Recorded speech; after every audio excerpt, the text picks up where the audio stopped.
thinks there's always tomorrow. I miss your touch on nights when I'm hollow. I know you crossed the bridge that I can't follow. Assalamualaikum warahmatullahi wabarakatuh. Hai semua, perkenalkan nama saya Nur Farida. Saya merupakan mahasiswi dari kelas 4A Tadris Biologi Universitas Islam Negeri Sultan Taha Saifuddin Jambi.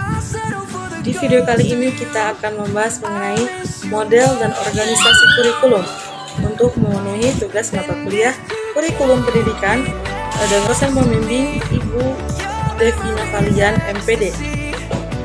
Sebelum kita masuk pada penjelasan yang lebih detail, kita akan sama-sama menguak pandangan para ahli mengenai kurikulum pendidikan.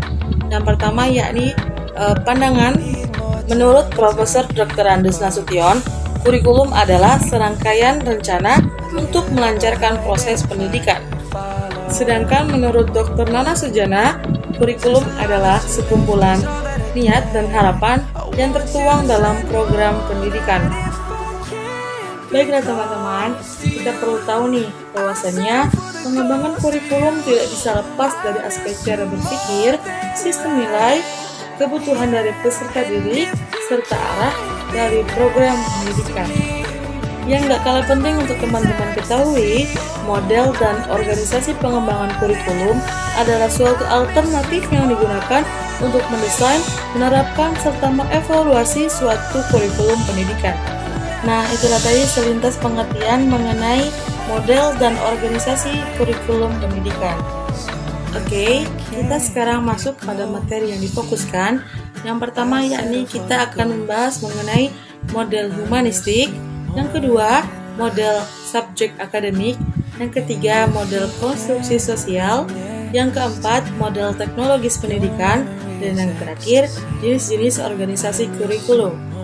Untuk teman-teman, tonton videonya sampai habis ya, karena kita akan mengupas satu persatu dari kelima topik penting dari model dan organisasi kurikulum pendidikan.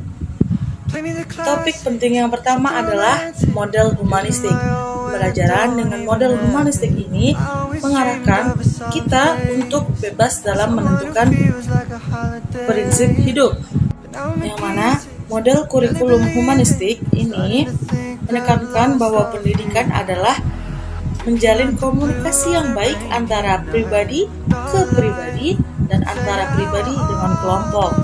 Contoh tugas pendidikan dalam konsep ini adalah membantu individu untuk mencapai perwujudan diri dengan mengembangkan potensi dirinya sendiri.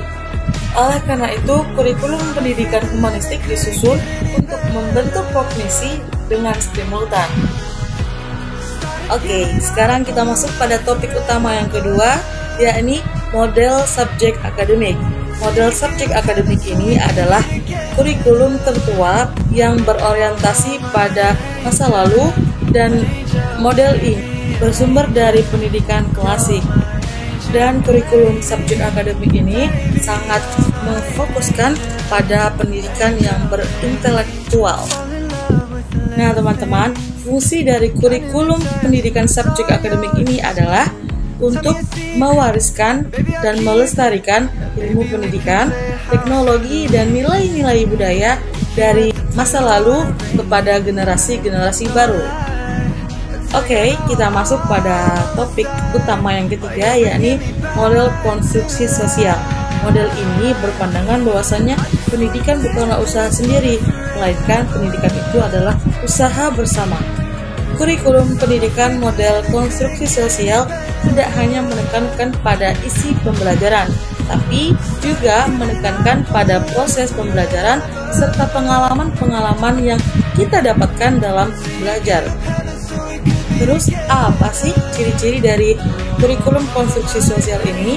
Kurikulum konstruksi sosial ini mempunyai ciri-ciri. Yang pertama adalah adanya tujuan, yang kedua adanya metode, dan yang ketiga adalah pola organisasi, dan yang terakhir adalah evaluasi.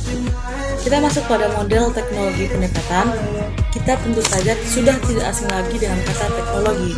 Nah, kalau dalam pendidikan, teknologi dikenal sebagai ilmu yang berperan dalam pembelajaran berbasis komputer.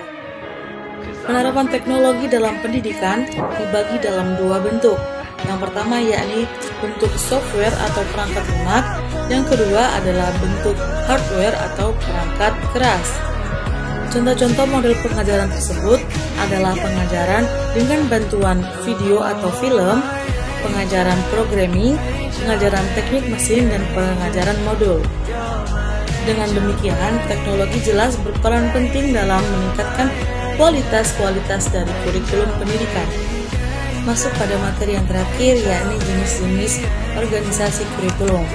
Nah, jenis organisasi kurikulum itu dibagi menjadi 3 macam. Yang pertama yakni kurikulum berdasarkan mata pelajaran, yang kedua yakni kurikulum terpadu, dan yang ketiga yakni kurikulum gabungan.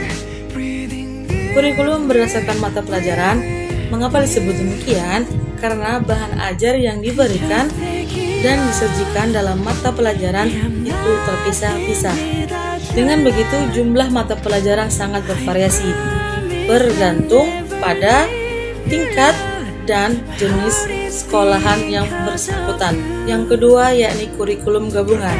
Kurikulum gabungan ini menunjukkan bahwa adanya hubungan antara mata pelajaran yang satu dengan mata pelajaran yang lainnya, namun masih memperhatikan karakteristik dari setiap mata pelajaran.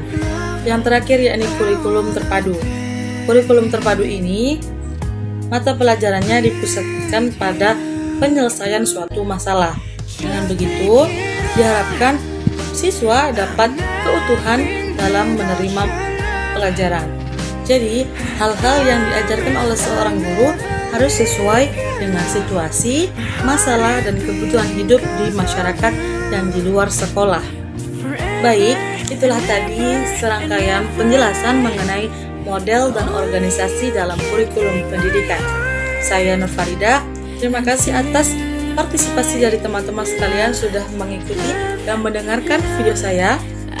Jangan lupa untuk like, komen, dan subscribe ya. Thanks for watching. Bye-bye.